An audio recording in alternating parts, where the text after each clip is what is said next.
And welcome into Game Day Preview. I'm Julian Mininsohn, and pinch hitting for Corey Curtis today. Once again, a friend of the show, Pat O'Donnell. Pat, ready for another big weekend in college football? Absolutely. Corey's on his bye week just like the Vols are, so I'm stepping up to the plate. I told Chase on Sports Extra Daily that he's on the injured reserve right now. Oh, man. What does that put him out 4 weeks? Yeah, hopefully not. Hopefully not, but it's okay. We love having you here either way. Big weekend in college football. If we can pull up the college football schedule here on News 2 this weekend, as it is always on Channel 2, 11 a.m. It starts with number 8 BYU and number 9 Texas Tech. A lot of playoff implications in that one there. 2:30, followed by number 3 Texas A&M at number 19 Mizzou, a team that Vanderbilt already beat this season. And then the nightcap game, LSU and Alabama. The Brian Kelly-less LSU Tigers taking on the Crimson Tide in Tuscaloosa. Should be another big weekend. Is there a game on there that catches your eye?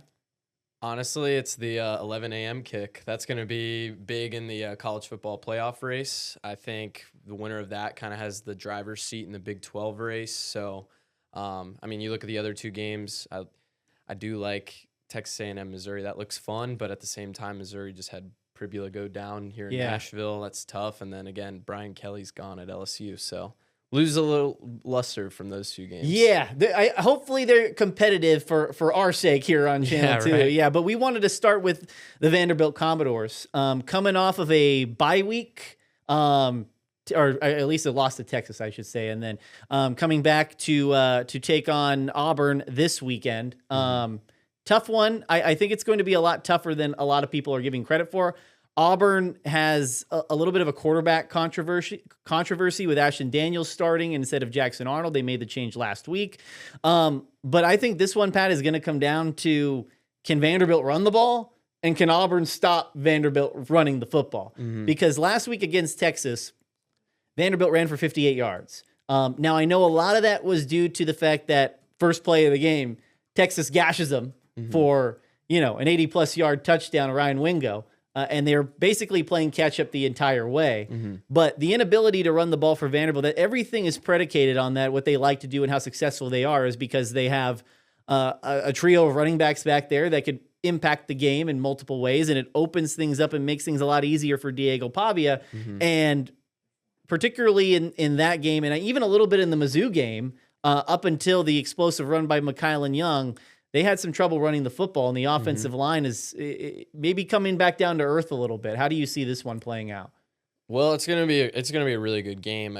Throw the records out the window, I think. You look at Auburn; they have a lot of talent, and their defense is bowing up for every single game. I believe they've only given up 24 points, is the most that they've given up, and they've lost 5 games. So that kind of shows you the story of what this team is. But you're absolutely right when it comes to Vanderbilt running the football. They've kind of relied on those explosive plays in some of these really big games that they've been in, and those have kind of put them over the edge to win those games, especially with that Missouri game. That was a huge game-changing run from MK, and they didn't have that last week at Texas, and they're absolutely going to need it this week. Again, Auburn has all the talent in the world. I know Hugh Freeze just got fired, but he did a great job at acquiring talent down there. And I know the next coach is going to be able to do the same. They're really good in the NIL space. So they have a lot of talent, and that goes on the offensive side of the ball. And again, you mentioned Ashton Daniels. It's going to come down to him. Can he put the ball in their playmakers' hands? Because they've got guys. They've got Cam Coleman's leading them in receiving, 5-star wide receiver coming out. He's a sophomore now. And then on top of that, you've got Eric Singleton, who came in from Georgia Tech last year, one of the highest ranked transfer receivers in the country. So there's no question that they've got the talent. And again, speaking on the defensive side of the ball, they've got a really good front seven. So, and again, it's going to be one in the trenches on either side. So it's going to be a big test for Vanderbilt. Again, regardless of record and ranking, this is going to be a huge test for Clark Lee's team. And to clarify, Vanderbilt's bye week is coming up next week. So this is their last bye, because you get 2 in college football now for the season, before they ultimately play Kentucky, and then they go to Knoxville to face Tennessee. Another thing that I wanted to get to, Auburn last week only scored 3 points against Kentucky. Yes. horrible game. Yes, fireable offense. Yes. And that's, I mean, Yeah. we saw the result. And they gave up 7 sacks to Kentucky. I know Vanderbilt's pass defense has been susceptible this year. If you are going to pick a flaw in this roster, that's probably it. And we saw it rear its ugly head against Texas by Arch having probably his best performance of the season. Yeah.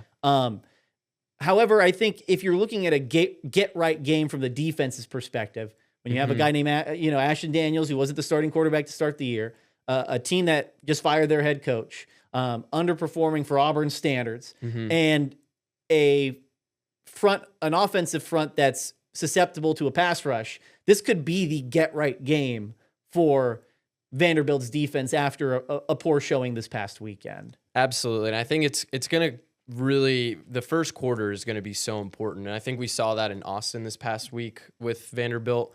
The first play from scrimmage, and it was off to the races for the Longhorns. So if they're able to start with a 3-and-out defensively, I know Clark Lee and his staff and his team will feel that much more confident about moving forward for the rest of the 60 minutes of that game.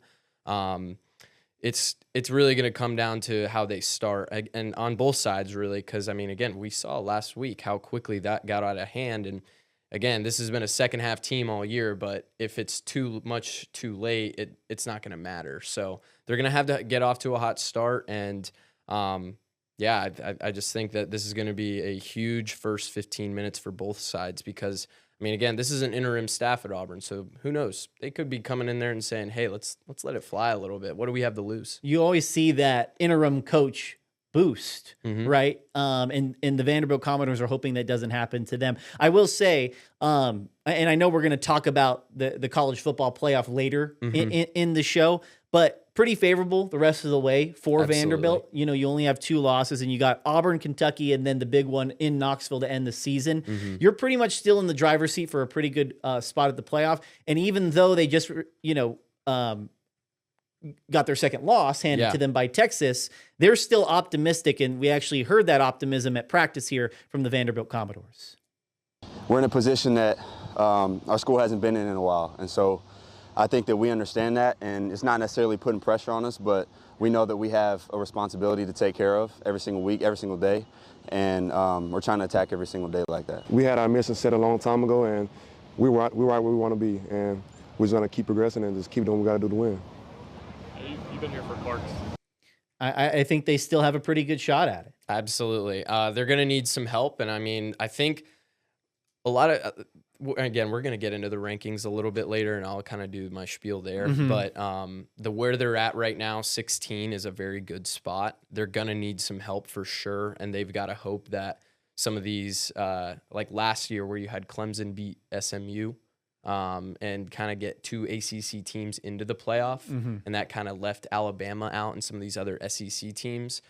Vanderbilt does not want to be in that scenario, but again, they're just going to have to do their part and win on the field. And you're hoping the SEC teams that still have to play one another that are ahead of them are going to knock each other out. Absolutely. Kind of in a collision course scenario. So I will say Vanderbilt's in a good spot. How do you see this one playing out? I have a tentative prediction, but I feel a little bit more worry on it as the week has gone on, just from the simple standpoint that you hope there isn't some sort of hangover over these last few games that Vanderbilt has had. I mean, they've been able to, I know last week it was a 3-point game, but it wasn't as close as the score would indicate.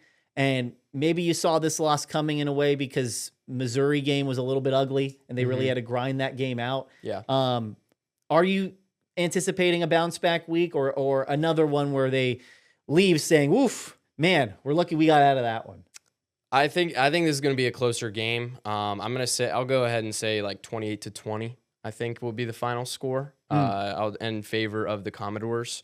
It's just one of those things where you kind of are what you are at this point, and Auburn's offense still just cannot figure out a rhythm consistently. Again, we talked about Ashton Daniels. He's coming in, going to be their starter.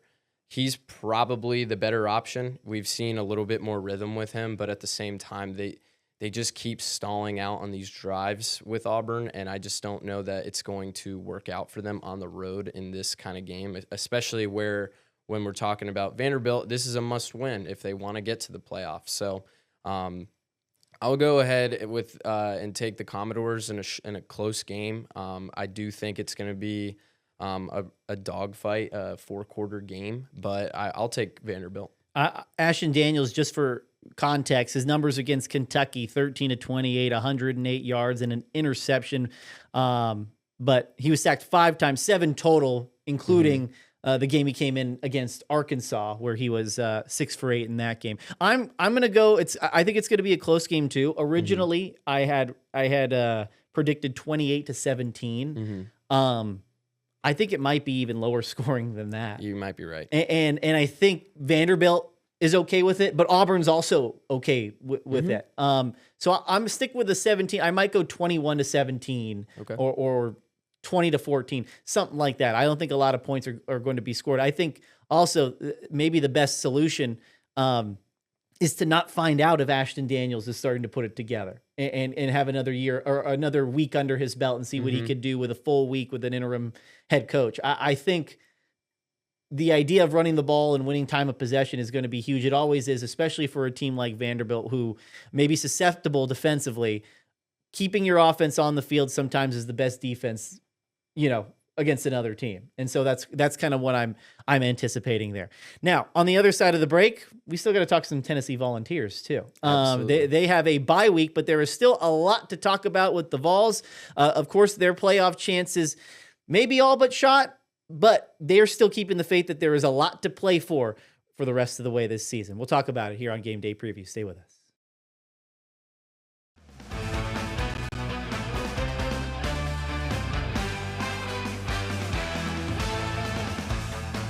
And welcome back to Game Day Preview. Julian Mininsohn alongside Pat O'Donnell here with you. We talked Vanderbilt. We'll get back to them in a little bit because they're still in the hunt for the playoff race. Now we wanted to focus on Tennessee. They're on a bye week, coming off of a tough loss to Oklahoma. Yeah, that was a tough one. Pretty much knocked them out of the playoff race, at least right as of right now. They're probably a long shot, if anything. It'd be a pretty miraculous comeback if they were to sneak in the playoffs somehow.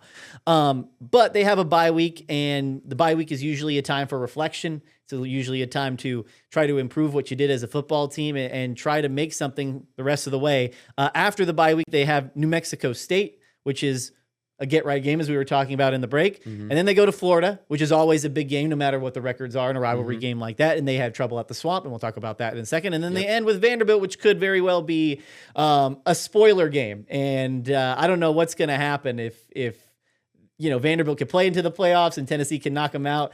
I don't know. This state might go crazy. So wanted to talk about the state of where Tennessee is in right now. As far as the Vols, how do you keep a team together, especially when there's not much more to play for, at least from a playoff perspective, and what they hope to get back to the playoff like they did last year? Well, I think the coaching staff probably had a realization coming into this offseason, especially losing Nico Iamaleava, losing Dylan Sampson. Those are your 2 biggest playmakers a year ago. And I think they kind of realized, hey, we're probably not going to make the playoff this year, but let's go ahead and go for a 9-3 kind of record. Let's do as much as we possibly can. Now, every year, of course, the goal is to win a national championship, but at some point you have to be a little bit realistic with everything. But, I mean, again, they do have so much to play for. We talked about, they're going to go into the bye week. They're going to have New Mexico State, but 2 huge rivals to end the year. And then if you win out, you go 9-3, and then you get to a bowl game, go 10-3. That's a great year. I know everything's about the college football playoff now, but college football, I knew growing up, it was all about going to a bowl game. So, and winning that bowl game. So again, everything is, national championship picture probably out of it, but you still have a great chance to go and win in Gainesville, where you haven't done so since 2003. And then on top of that, you can beat Vanderbilt and end their playoff hopes. I mean, that would be an awesome ending to a season for these guys. I tell you what, one consolation to not making the football playoff would be at least beating those 2 teams, because you absolutely do not, if you're Tennessee, want to lose to Georgia, Alabama, Florida, and Vanderbilt all in the same year. Yeah, no. That's a catastrophe. No, because moving to next year, that puts Josh Heupel in a spot where they're thinking, what's going on with this guy? Yeah. And to your point, coming into the season, a lot of the national pundits had this team at 9-3, 8-4. Mm-hmm. And that's about where they are right now. And when you think about the quarterback change, it's not just as simple as, oh, he's got to get out there, plug and play, right? Joey Aguilar's got to learn a whole new city, a whole new school, a whole new system, a whole new coaching staff, players. He had to expedite the process of the team building and the chemistry building, something that Nico had done, months, years prior, coming to Tennessee. And so you think about that. I think the expectation to the playoff maybe changed a little bit when they saw what Aguilar could do at the start of the season. And 100%. And the attitude was like, oh, he's actually better than we anticipated. We're actually better off with Joey Aguilar than we are with Nico Yamaliava. We're going to contend for a national title. We're going to contend for another playoff spot. When that wasn't the expectation to begin the season, at least at 8-4 or 9-3, that would be conducive to not getting into the playoff, that kind of record. So I think the goalposts kind of moved once the season kind of played out. But still a lot to play for. And actually the Vols talked about that and continuing to play hard for their pride and a pretty good bowl game potential opportunity after they get back from the bye week. As players, of course, you don't want to lose. Of course, you want to make the playoffs. Of course, that's the goals you set before the season. But, each week you just want to go out there and, play your best, regardless of if you're going to make the playoffs, if you're not, if you're just playing in a bowl game. I think each week, regardless of what it's been, we've always been out, just trying to go out there and be the best version of ourselves. So I think regardless of what the playoff implications are or anything, we just want to go be our best selves. I don't question the practice, the preparation. Disappointed in the results of some plays, but that's where we got to keep growing. Don't expect this team to do anything other than compete as we continue to finish this one out. So we agree they're going to beat New Mexico State. Yeah, they should. That Florida game is interesting. And as a Florida alum, you are very well aware of the struggles that the Vols have in Gainesville. I think you got to throw the records out the window for that game. I agree. Yeah. Look, Florida is in a spot right now. The Gators are, 3-5? They're also in a spot where they want to get to a bowl game, and they'd love nothing more than to beat Tennessee again. That's a game that's not going to be played in Gainesville for another few years with the way the SEC's shuffled the schedule around. It's a big opportunity for both teams. So, yeah, definitely throw the records out the window. I was thinking, because we were texting a little bit about Florida and the Georgia game, and I was talking to another one of our producers who's Florida fan, and her expectation was, I didn't come in expecting anything. And then, oh my gosh, it was such a close game.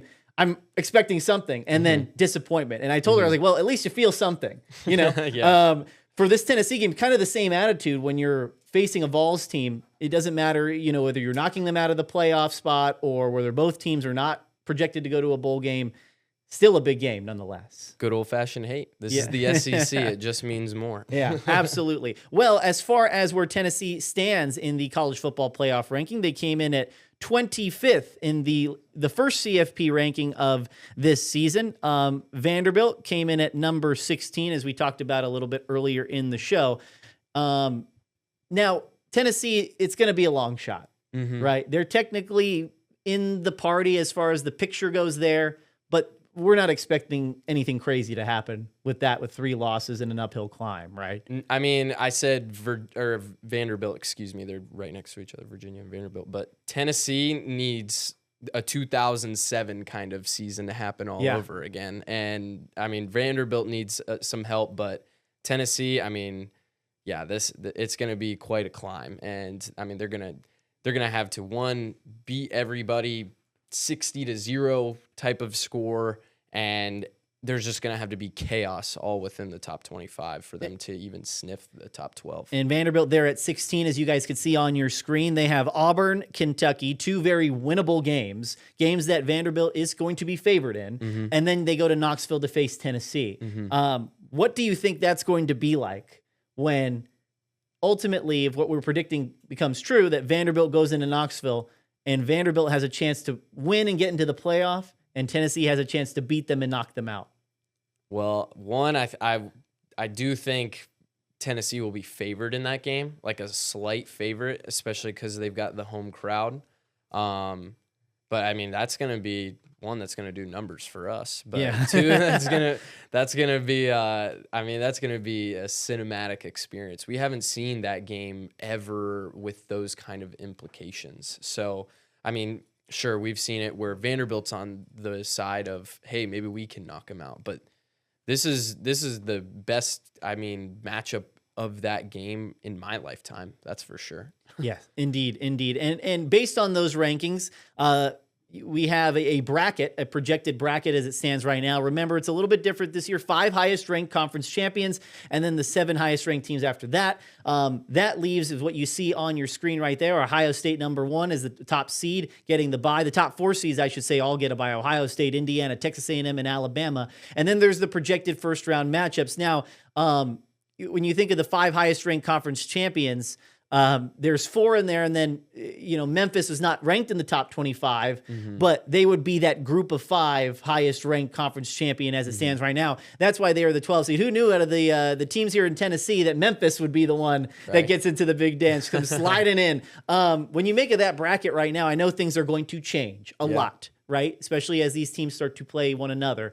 Some pretty darn good games. I mean, the fact that you could potentially get Georgia and Alabama. Oh my gosh. In that second round, an Ohio State Oregon rematch from that Rose Bowl that I'm sure Oregon still feels a little bit salty about. Heck, even Ole Miss Virginia would be kind of fun. Would be fun, absolutely. Notre Dame potentially going to BYU. Going to BYU, yeah, because those Cinema. games are played on campus. Absolutely. And more games need to be played on campus. I And then agree. if Notre Dame wins, they got to face Indiana. Oh my gosh. Oh yeah. And I mean, that would be a rematch of the very first 12-team college football playoff game last year. But one of the things that stands out to me about this graphic here is you see the first 2 teams out. You've got Texas and Oklahoma. Again, Texas just beat Vanderbilt. So we're talking about Texas just beat Vanderbilt, and they're the first team out. And that's why these first rankings really are so important, because it kind of sets the precedent and what the committee is believing now. And really the rest of the season is just going to be chalk, who wins and loses. And that's really what's going to move the needle for each of these teams. And again, Vanderbilt has a very good chance to still make it, but they are still going to need some help. Yes, and I think they could get that help. I had a buddy try to tell me that Texas is going to get in even with 3 losses, and I don't think so. No. And to make, I guess, provide peace for some Vanderbilt fans who are looking at Texas, oh, well, they beat us in the head-to-head. There's no way we're going to jump them. Well, Texas has Georgia on the road and Texas A&M still to play. Yeah, they can finish 8-4. I don't think they are sweeping through, and then they have Arkansas in between those teams. I don't think they are sweeping the rest of the way. I'd be surprised if they went to Athens and beat Georgia and then beat Texas A&M, whether home or away. And in this case, Texas would be home. So there is a chance still. And then when we talked about Vanderbilt, very good chance that as long as they take care of business, they are in the driver's seat. Now, 1 loss would have been nice because they basically then control their own destiny. Absolutely. This, like you mentioned, they're going to need a little bit of help, but I think with the schedule and the way the SEC teams are going to beat each other up, Oklahoma still has to play Alabama. Yeah. And so I think with the way the thing is set up, I wouldn't be surprised if Vanderbilt ends up there by the end of the season. It wouldn't shock me. Again, the biggest thing that could really, really kill their chances is if one of these teams, if there's somehow 2 ACC teams that get in. If say Georgia Tech and Virginia, I believe those are the top 2 seeds right now. You just saw the bracket. It's got Virginia in, Georgia Tech is out. If Georgia Tech wins in the ACC title game, that's going to put maybe, just maybe, 2 ACC teams in. And that, again, that's going to eliminate one of these other big conference teams from getting in, these, I guess, at-large bids. So, again, that's the biggest thing. They're going to need some help there. But again, they just got to keep winning. Man, it would be so cool to see Diego Pavi in the playoff. It would be. I'd love to see him on the road in the playoff in a big hostile environment. Go to Ole Miss or something like that. Yeah, just something crazy. Man, Texas Tech or something like that. Man, just because of how much of a personality he is. Oh yeah, and you could kind of see like in the Texas game in particular, like teams starting to get chippy with him. Oh like, yeah, there was the touchdown run that he had that he tossed the ball at the Texas defender after he shoved him. And I'm like, oh, okay, so these Texas guys are hearing what Diego Pavi is saying, that heck yeah, I should win the Heisman. I think we're one of the best teams in the country. That whole talk that he's had throughout the offseason, I think he certainly put a target on Vanderbilt's back. Oh yeah. Now the one thing that also could screw them is if they don't win their clunkers, and they have 2 coming up with Auburn and Kentucky. But I am hoping that the college football gods bless us with a very important Tennessee Vanderbilt game, and then maybe even a Commodores playoff. Absolutely. Let's look at the News 2 schedule for football this weekend. One last time, the college football schedule here on News 2, starting bright and early at 11 a.m. with BYU and Texas Tech. I mean, the Fighting Kalani Sitakis are on the road facing Texas Tech. I think he's a heck of a coach, too. Oh, he's a great coach. They're doing this with what, a true freshman quarterback? Yeah. And they are right there in the mix, as we saw for the playoff. At 2:30, it's number 3, Texas A&M, Marcel Reed, continuing to push his Heisman campaign, taking on Mizzou on the road, shorthanded Mizzou without Prabula. And then at 6:30 p.m., the nightcap, LSU at Alabama. We'll see if Alabama can continue being dominant as they have been this season, and Ty Simpson can maybe torch the Baton Rouge fans, even though they're a little bit at home. So we'll see how that goes. So that's a huge college football schedule for us this weekend, as it is every weekend here on News 2. But that's all the time we have for today, talking about Vanderbilt, Tennessee, and their playoff chances. It's going to be exciting to see what happens the rest of the way. Absolutely. I'm Julian Mininsohn. That's Pat O'Donnell. We'll see you guys next week here on Game Day Preview.